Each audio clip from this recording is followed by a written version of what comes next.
Halo semua, berhubung bulan Januari itu udah berakhir dan begitu juga dengan Japanuary yang gue ikutin ya di bulan ini, yang cukup seru dan eventful juga. Gue mau menutup bulan ini dengan sebuah list tentang film-film Jepang favorit gue. Gak usah banyak-banyak sih, paling ya 10 aja juga cukup lah. Dan sebenarnya ya gue tuh gak terlalu suka nge-ranking film-film yang gue suka karena buat apa gitu kan. Tapi di sini gue mungkin bakal urutkan secara kasar aja ya. Dan makin ke ujung videonya tuh mungkin artinya ya gue makin suka gitu sama filmnya. Oke, video ini tuh juga gak akan ada spoiler, jadi aman buat kalian tonton sampai habis. Yang pertama adalah Ugetsu. Nah, Ugetsu ini merupakan filmnya Kenji Mizoguchi yang paling terkenal ya bisa dibilang. Dan gue nonton ini sekitar tahun lalu.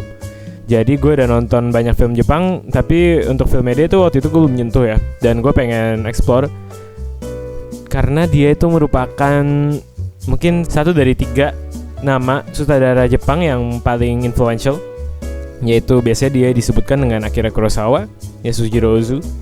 Filmnya Kenji Mizoguchi yang mungkin paling terkenal ini merupakan perpaduan antara genre drama, romance, dan horor atau fantasi juga ya. Berlatar di zaman samurai di Jepang yang dilanda oleh perang. Film itu mengambil banyak tema kayak keserakahan, ambisi yang berlebih, godaan-godaan duniawi, tanggung jawab sebagai seorang ayah, dan juga kekeluargaan. Cerita dan pesan yang mau disampaikan oleh film ini itu sebenarnya sederhana banget, tapi sama sekali nggak mengurangi impact yang ditinggalkan oleh film ini. Ditambah juga dengan sinematografinya yang sangat indah ya, banyak banget shot-shot yang nyangkut di otak gue sampai sekarang. Yang kedua adalah Love Exposure, yang merupakan film berdurasi at least 4 jam pertama yang gue tonton.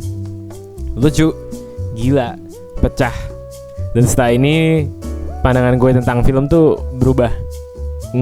Gue gak bisa melihat film tuh dengan sama lagi ya setelah film ini. Gila, lu bayangin 4 jam nonton film ini tapi gue gak pernah ngerasa bosen sedikit pun gitu.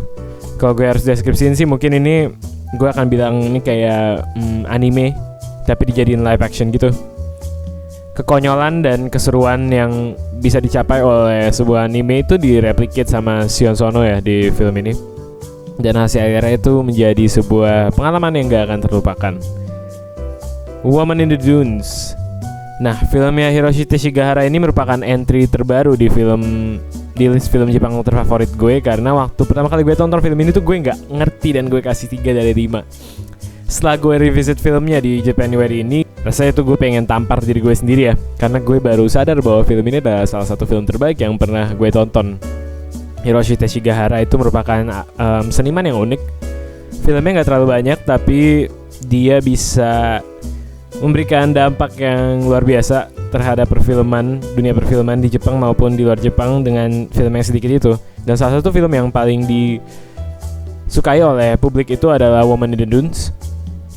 Ini film tentang struggle manusia ya yang sangat dalam. Merupakan sebuah Sisyphean tale gitu yang akan menyerang indera-indera lo ya. Kalau gue bisa bilang ini tuh mungkin film yang lo harus tonton sambil ada gelas berisi air di samping lo, karena lo harus banyak minum di film ini ya, karena bakal aus banget. When a Woman Ascends the Stairs. Nah, Mikio Naruse itu merupakan salah satu sutradara Jepang yang keren banget, tapi sayangnya tuh juga sangat underrated. Gue jarang banget denger orang ngomongin karya-karyanya dia ketika lagi ngebahas soal sutradara-sutradara Jepang. Film ini sangat progresif dan feminis pada zamannya, membahas tentang sex work dan bercerita tentang perempuan di Jepang saat pasca Perang Dunia Kedua. Dibintangi oleh Hideko Takamine dan Tatsuya Nakada, film ini tuh menggambarkan suka dan duka menjadi karakter utamanya, yaitu Mama yang dimainkan oleh Hideko Takamine itu saat dia berjuang untuk make a living buat dirinya dan buat keluarganya juga, dengan kondisi dan circumstances yang tempatkan ke dia oleh society Jepang yang masih sangat patriarchal. Jadi merupakan kisah yang mengharukan tapi juga empowering. Dan gue rasa Mikio Naruse itu berhasil banget menyampaikan ceritanya Mama ini dengan nuance dan dengan layers yang bisa kita kupas gitu ya.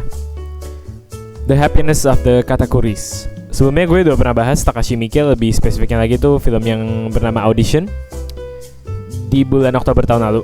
Dan gue udah bilang di situ ya, Takashi Miike itu adalah salah satu sutradara favorit gue, tapi film favorit gue yang dia buat itu adalah definitely The Happiness of the Katakuris.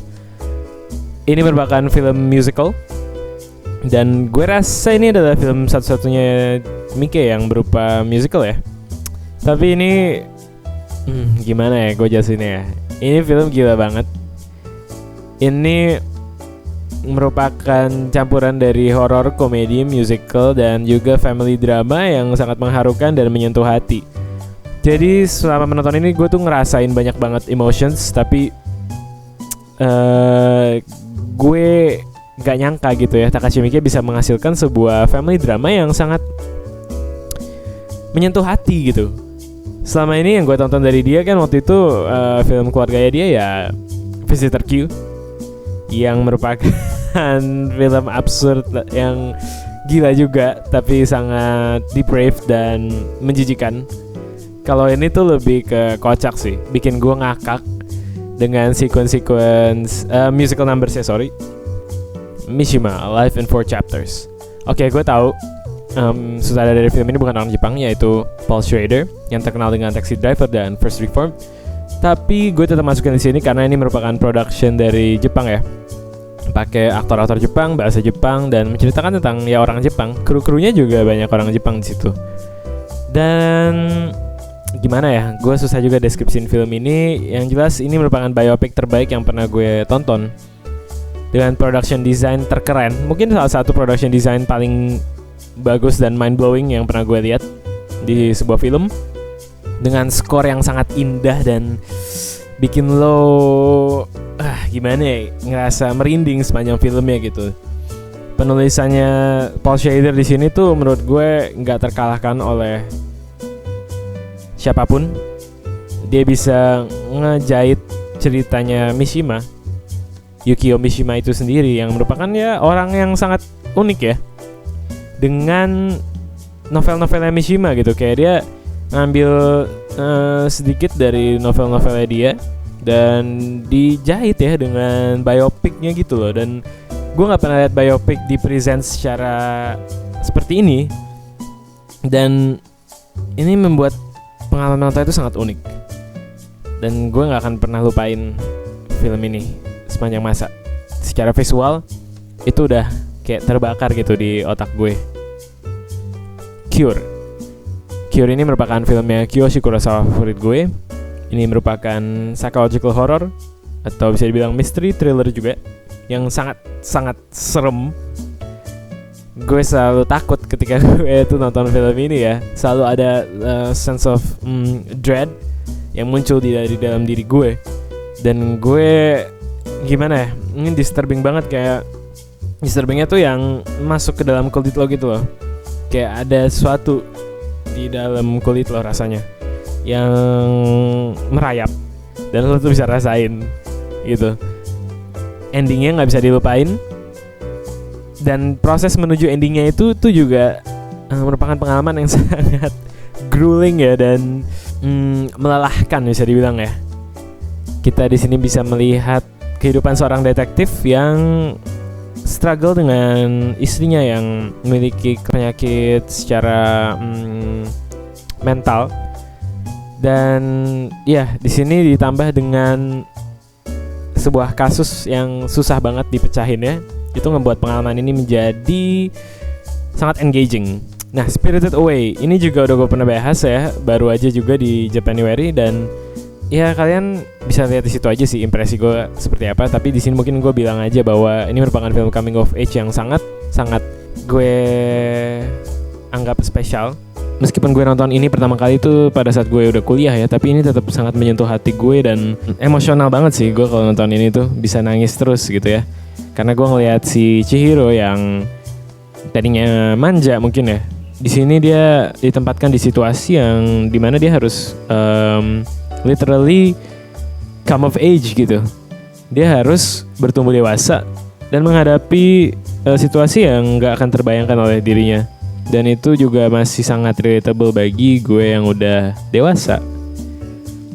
Kemudian ada Still Walking, film yang sangat personal buat gue.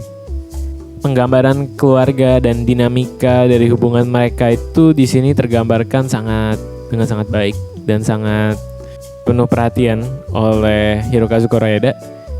Salah satu saudara favorit gue sepanjang masa, dan kalau misalnya gue nggak membuat list ini cuman one movie per director, gue rasa sebagian besar dari list ini akan berisi film-filmnya dia.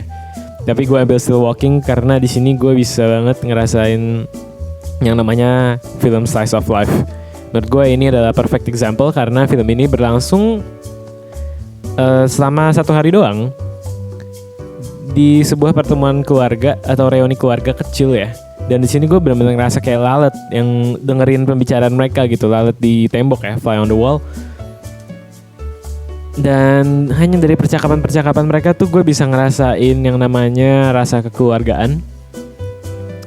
Tapi bukan cuman semua yang happy-happy doang ya. Di sini tuh gue suka banget cara Koreeda tuh unravel trauma dan hubungan yang rusak ya antar anggota keluarga. Tapi dengan cara yang sangat subtle, dengan cara yang sangat understated, dan ini membuat pengalaman menontonnya tuh sangat menenangkan. Tokyo Story itu adalah film favorit gue sepanjang masa. Mungkin ini di-share juga dengan 2001: A Space Odyssey. Gue gak pernah bisa milih. Tapi yang gue tahu Tokyo Story itu sangat personal juga buat gue. Kalau misalnya orang bilang Hirokazu Koreeda itu merupakan modern day Ozu, menurut gue itu benar, tepat banget. Ini juga cerita yang sangat mengharukan, tapi sadly ini sangat nyata tentang keluarga dan tentang konflik antar generasi, tentang hubungan orang tua dan anak, dan dinamika dari mereka. Terus juga ngebahas tentang apa sih yang harusnya kita lakukan sebagai seorang anak gitu ya terhadap orang tua kita. Apakah kita mereka sesuatu, ataukah orang tua itu memang tugasnya ya untuk membesarkan anaknya dan setelah itu melepaskan mereka gitu. Itu pertanyaan-pertanyaan yang muncul di otak gue ketika gue nonton ini, dan pada saat itu gue tonton saat opa gue masih tinggal di rumah gue ya. Dan gue ngeliat orang tua gue sangat mengurus dia. Jadi pada saat itu memang sangat ngena banget di gue dan gak akan pernah gue lupain lah. Gue masih takut ya untuk nge-revisit film ini. Jadi gue baru nonton sekali doang karena gue takut ini terlalu hit close to home. Dan ya memang film-film tentang umur yang tua itu tuh menyentuh gue banget gitu ya, entah kenapa. Oke, jadi mungkin itu ya film-film favorit gue dari negeri matahari terbit. Kalau kalian suka video ini, silakan tekan tombol like. Kalau kalian mau lihat konten-konten seperti ini lagi, klik tombol subscribe. Thank you guys for watching and see you guys in my next video.